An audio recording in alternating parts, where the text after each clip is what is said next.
하루를 여는 말씀과 멜로디. 높은 뜻 하늘교회 아침 예배.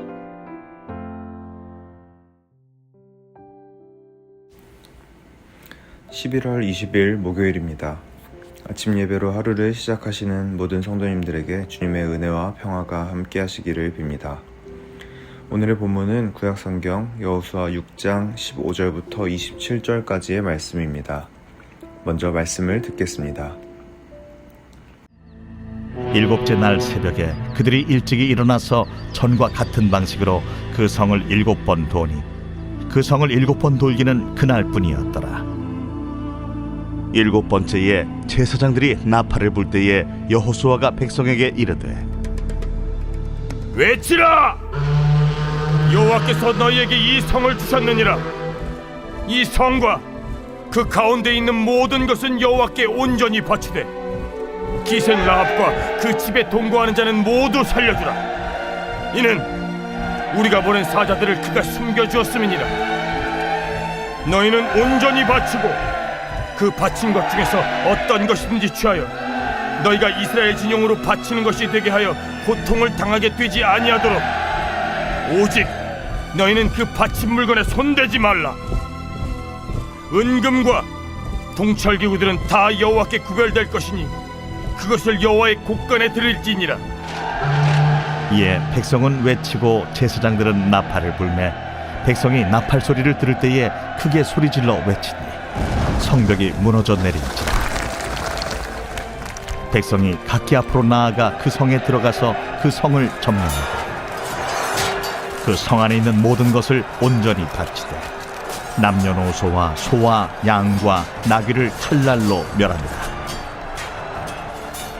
여호수아가 그 땅을 정탐한 두 사람에게 이르되 그 기생의 집에 들어가서 너희가 그 여인에게 맹세한 대로 그와 그에게 속한 모든 것을 이끌어내라 하매 정탐한 젊은이들이 들어가서 라합과 그의 부모와 그의 형제와 그에게 속한 모든 것을 이끌어내고 또 그의 친족도 다 이끌어내어 그들을 이스라엘의 진영 밖에 두고 무리가 그 성과 그 가운데에 있는 모든 것을 불로 사르고 은금과 동철기구는 여호와의 집 곳간에 두었더라. 여호수아가 기생 라합과 그의 아버지의 가족과 그에게 속한 모든 것을 살렸으므로 그가 오늘까지 이스라엘 중에 거주하였으니 이는 여호수아가 여리고를 정탐하려고 보낸 사자들을 숨겼음이었더라. 여호수아가 그때에 맹세하게 하여 이르되 누구든지 일어나서 이 여리고 성을 건축하는 자는 여호와 앞에서 저주를 받을 것이라. 그 기초를 쌓을 때 그의 맏아들을 잃을 것이요 그 문을 세울 때 그의 막내 아들을 잃으리라. 여호와께서 여호수아와 함께 하시니 여호수아의 소문이 그 온 땅에 퍼지니라.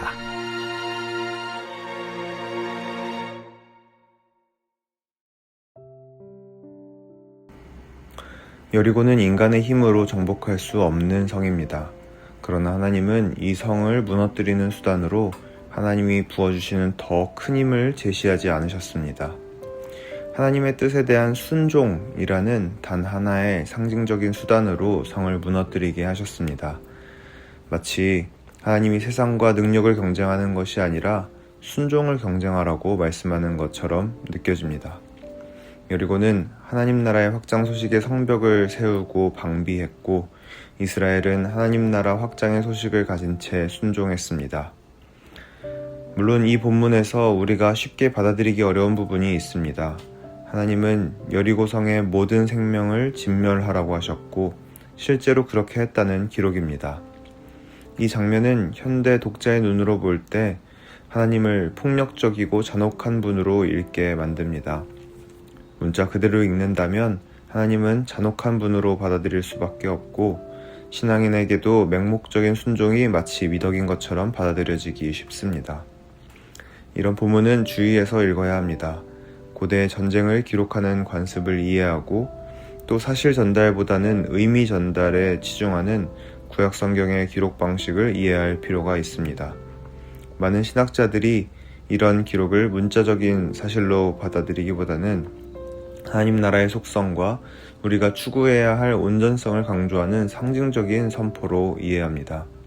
그러니 이 본문은 하나님의 잔혹한 명령과 맹목적인 순종으로 읽을 것이 아니라 하나님 나라의 확장을 위한 견고한 성벽을 온전하게 무너뜨려야 한다는 말씀으로 읽을 수 있어야 합니다. 하나님 나라를 막아서는 여리고성은 오늘 우리의 삶에 다양한 방식으로 존재합니다. 여리고성은 그 성에 사는 이들에게는 삶의 토대이자 삶의 방식을 결정하는 틀입니다.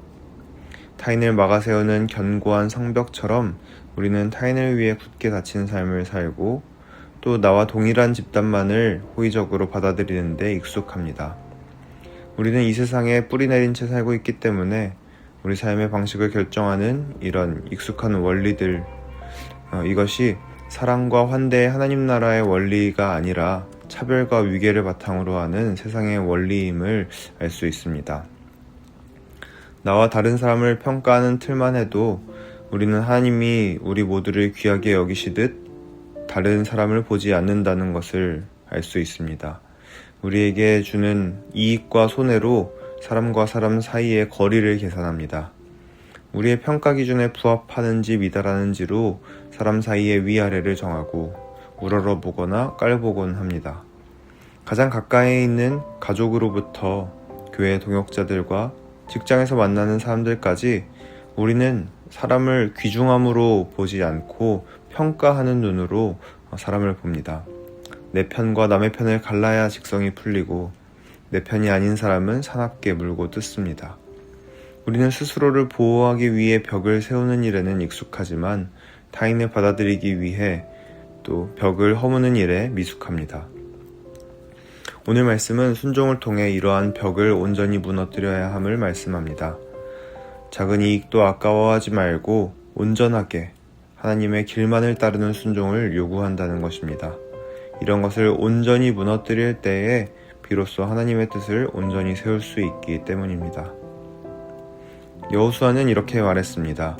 누구든지 이 여리고성을 다시 세우는 자는 저주받을 것이다.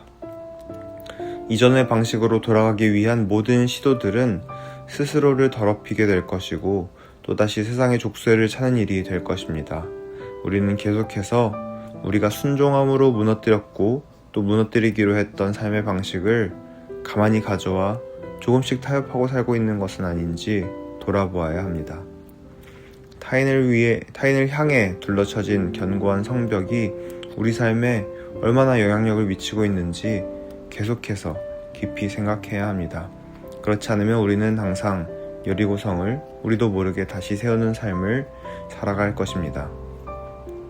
사랑하는 성도님들, 오늘 우리에게 주신 말씀을 깊이 생각하며 우리의 삶을 돌아보는 하루가 되면 좋겠습니다.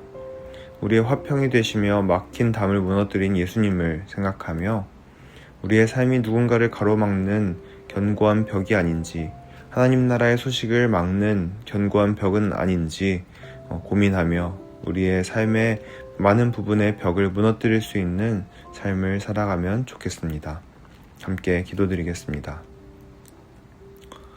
우리의 화평이신 하나님, 우리 삶에 다른 이들을 향해 둘러쳐진 너무나 많은 벽이 있음을 고백합니다. 우리의 삶 속에 둘러쳐진 견고한 성벽을 온전한 순종으로 무너뜨릴 수 있게 하시고 주님이 무너뜨리신 성벽을 다시 쌓지 않는 우리가 되게 하여 주옵소서. 우리가 만나고 함께하며 살아가는 많은 공동체 안에서 우리의 모습을 돌아보게 하시고 우리의 삶이 주님을 닮아 벽을 허물어뜨리는, 그래서 아름다운 생명의 공동체를 만들어가는 그런 역할을 감당할 수 있게 우리를 도와주옵소서. 이 모든 말씀 우리를 막힌 담을 허무신 예수 그리스도의 이름으로 기도드립니다. 아멘.